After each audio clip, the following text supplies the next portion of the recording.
ನಿನ್ನೆಂದ ರೀ cylinder gas ಸಿಗೋಲ್ಲತ್ತ ರೀ, commercial ಸಿಗೋಲ್ಲತ್ತ. ನಿಜ ರೀ, ನಾವೇನು ಅದಕ್ಕೇನು ಇದು ಇಲ್ಲ. ಯಾಕಂದ್ರೆ ಸಹಜ ಒಂದು ಯುದ್ಧ ನಡೀತೈತಪ್ಪ ಅಂದ್ರೆ ಒಂದು ಏನೇನು ತಿಂಗಳಾನುಗಟ್ಲೆ ವರ್ಷಾನುಗಟ್ಲೆ ನಡೀತೇನೆ ರೀ. ನನಗೆ ಸಿಲಿಂಡರ್ ಸಿಗ್ತಾ ಇಲ್ಲ, ಆ ಹೋಟೆಲ್ ಬಂದಾಯಿತು, ಈ ಹೋಟೆಲ್ ಬಂದಾಯಿತು. ನಿಮ್ಮ ಬೆಂಗಳೂರಲ್ಲಿ ಅಷ್ಟೇ ಹೋಟೆಲ್ ಇವೆ. ಇಡೀ ನಮ್ಮ ಭಾರತಕ್ಕೆ ಅದು ಸಂಕಷ್ಟ ಬಂದಿದೆ. ಅದನ್ನು ಎದುರಿಸಿದ್ಬಿಟ್ಟು ಅದಕ್ಕೆ ಆಲ್ಟರ್ನೇಟ್ ಏನಿದೆ ಅಥವಾ ಪರ್ಯಾಯವಾಗಿ ಏನು ಮಾಡಬೇಕು ಅನ್ನೋದು ಯೋಚನೆ ಮಾಡಿದೆ. ಆ ಹೋಟೆಲ್ ಬಂದಾಯ್ತಂತೆ, ಈ ಹೋಟೆಲ್ ಬಂದಾಯ್ತಂತೆ, ಅವ್ರದ್ದು PG ಇದು ಆಯ್ತಂತೆ. ನಿಮ್ಮಲ್ಲಿ ಅಷ್ಟೇ ಇದೆನಾ ಅಥವಾ ನಿಮ್ಮ ಚಾನಲ್ನಲ್ಲಿ ಅಷ್ಟೇ ಬರ್ತಾಯಿದೆಯಾ? ಇಡೀ ನಮ್ಮ ಭಾರತ ಅದರ ಒಂದು ಇಂಧನ ಕೊರತೆಯನ್ನು ಅನುಭವಿಸ್ತಾ ಇದೆ.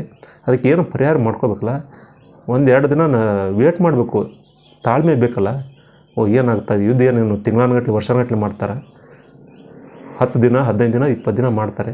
ಆಮೇಲೆ ಯುದ್ಧ ಮಾಡೋನು ಅವನು ಕೂಡ ನಷ್ಟ ಅನುಭವಿಸ್ತಾನೆ. ಅವನು ಮದ್ದು ಗುಂಡುಗಳು, ಸಂಗ್ರಹಗಳು, ರಾಕೆಟ್ಗಳು, ಲಾಂಚರ್ಗಳು ಎಲ್ಲ ಖಾಲಿ ಆಗಲಿಕ್ಕೆ ಬೇಕು. ಈ ಕಡೆಯೂ ಕೂಡ ನಷ್ಟ ಅನುಭವಿಸ್ತಾ ಇರ್ತಾರೆ. ಭಾಳಾದ್ರೆ ಒಂದು 15-20 ದಿನ ನಡಿಬೋದು, ಭಾಳಾದ್ರೆ 1-2 ತಿಂಗಳು ನಡಿಬೋದು. ಸಹಕಾರ ಮಾಡ್ಕೋಬೇಕು. ಅದು ಬಿಟ್ಟು ಅಯ್ಯೋ ಹಾಗೆ ಆಯಿತು, ಈಗಾಯಿತು, ಸಿಲಿಂಡರ್ ಸಿಗ್ತಾಯಿಲ್ಲ, ಕಮರ್ಷಿಯಲ್ ಸಿಗ್ತಾಯಿಲ್ಲ, ಹೋಟೆಲ್ ಬಂದ್ ಆಗ್ತಾಯಿದೆ. ಆಗಲಿ ಬಿಡಿ, ಕಲ್ಲಿದ್ದಿರಿ ಇಲ್ವಾ, ಕಟ್ಟಿಗೆ ಇಲ್ವಾ, ಅದಕ್ಕೇನಾದ್ರು ಪರಿಹಾರ ಮಾಡ್ಕೋಬೇಕಲ್ಲ. ಎಲ್ಲಿ ತೊಂದರೆ ಆಗ್ತಾಯಿದೆ ಅದನ್ನು ಸಹಕಾರ ಮಾಡ್ಕೊಂಡು ಹೋಗೋದು ಇದೆ.